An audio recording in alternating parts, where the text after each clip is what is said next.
Principal verb প্রধান বা মুখ্য ক্রিয়া। প্রিন্সিপাল ভার্ব দুই প্রকার। ট্যানজেটিভ ভার্ব সকর্মক ক্রিয়া। ইনট্যানজেটিভ ভার্ব অকর্মক ক্রিয়া। নিচের বাক্যটি ব্যাখ্যা করি। দে আর ড্রিঙ্কিং, তারা পান করিতেছে। এখানে পান করিতেছে ক্রিয়াপদ।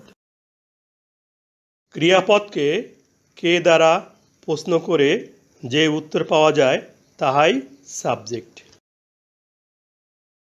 কে পান করিতেছে? দে বা তারা সাবজেক্ট বা কর্তা। প্রশ্ন থাকে তারা কি পান করিতেছে?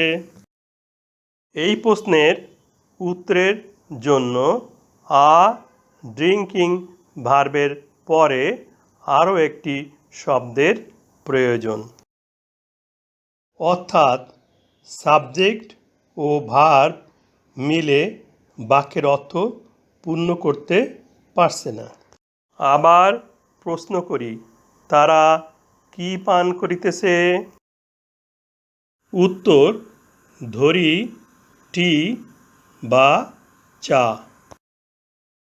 এই বাক্যের অর্থ পূর্ণ করার জন্য একটি নাউন টি বা চা প্রয়োজন হয়েছে। এই টি অবজেক্ট বা কর্ম।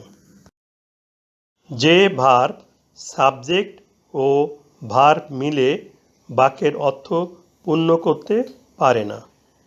অর্থ পূর্ণ করার জন্য অবজেক্টের প্রয়োজন হয়, সে ভার্বকে ট্যানজেটিভ ভার্ব বলে।